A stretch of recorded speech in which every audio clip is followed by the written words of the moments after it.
Assalamualaikum warahmatullahi wabarakatuh. Sebelumnya, terima kasih atas kesempatan yang telah diberikan kepada saya.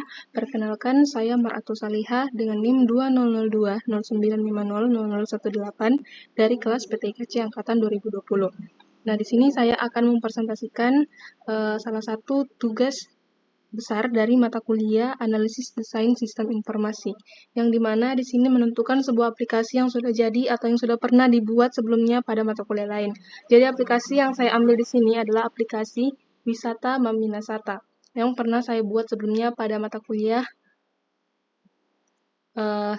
pemrograman mobile.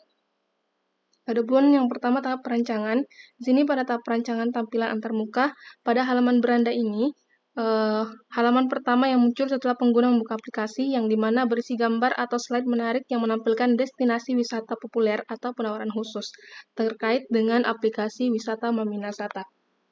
Selanjutnya, detail dari destinasi. Halaman ini menampilkan informasi rinci tentang destinasi wisata. Ini dapat mencakup tentang deskripsi, gambar, fasilitas, jam operasional, harga tiket, dan ulasan pengguna dari penggunaan aplikasi Wisata Maminasata. Kemudian, ulasan dan penilaian, yang dimana halaman ini menampilkan ulasan dan penilaian pengguna tentang destinasi wisata tertentu.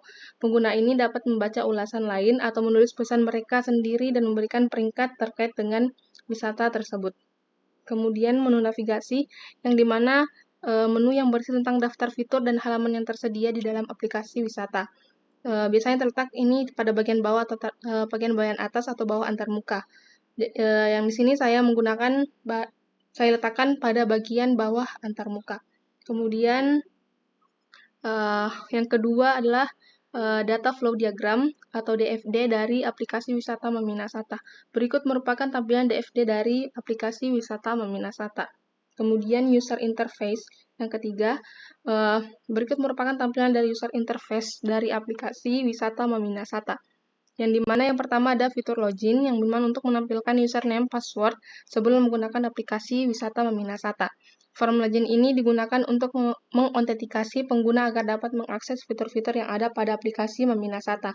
Pengguna harus memasukkan informasi yang login yang valid seperti nama pengguna dan kata sandi sebelum diizinkan masuk ke dalam sistem. Kemudian pada bagian kedua, menu wisata.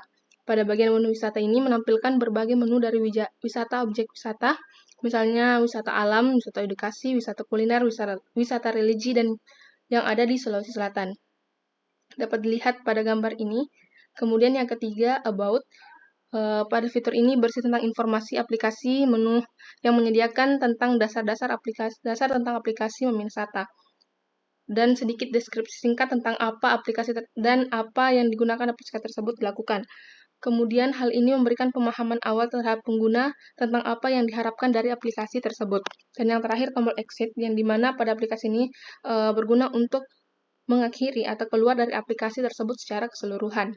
Berikut merupakan beberapa fungsi utama tombol exit dari aplikasi. Ketika pengguna menekan tombol exit, maka aplikasi akan ditutup sepenuhnya dan keluar dari perangkat pengguna. Dan yang keempat, Entity Relation Diagram. Berikut merupakan tampilan dari ERD dari aplikasi Wisata Maminasata. Kemudian yang terakhir, tahap pengujian. Tahap pengujian dan pembuatan aplikasi wisata ini melibatkan beberapa tahapan. Berikut merupakan tahapan umum yang dapat Anda lihat. Yang pertama, pengujian fungsional. Tahap ini bertujuan untuk memastikan bahwa semua fitur dan fungsi yang ada di dalam aplikasi wisata dapat berjalan dengan baik. Contohnya termasuk pada pendaftaran pengguna, login, pencarian tempat wisata, detail tempat wisata, dan pembelian tiket. Kemudian pengujian kompatibilitas. Pada aplikasi wisata ini harus diuji untuk memastikan kompatibilitasnya dengan berbagai perangkat platform seperti iOS, Android, dan browser web yang ada. Kemudian pengujian performa. Aplikasi wisata ini harus diuji juga untuk memastikan performa dalam kondisi beban yang berbeda. Tes performa ini dapat meliputi kecepatan respon aplikasi, waktu pemuatan halaman, dan penggunaan sumber daya seperti CPU, memori, dan baterai. Kemudian pengujian keamanan. Keamanan ini adalah aspek penting dalam aplikasi wisata, terutama ketika dalam melibatkan transaksi pembayaran dan data pengguna. Selanjutnya, pengujian pengguna. Pada pengujian pengguna ini melibatkan pengguna dalam tahap pengujian langkah-langkah penting. Lakukan pengujian ini untuk mengumpulkan umpan balik tentang pengalaman mereka dalam menggunakan aplikasi wisata ini. Dan yang terakhir, pengujian integrasi.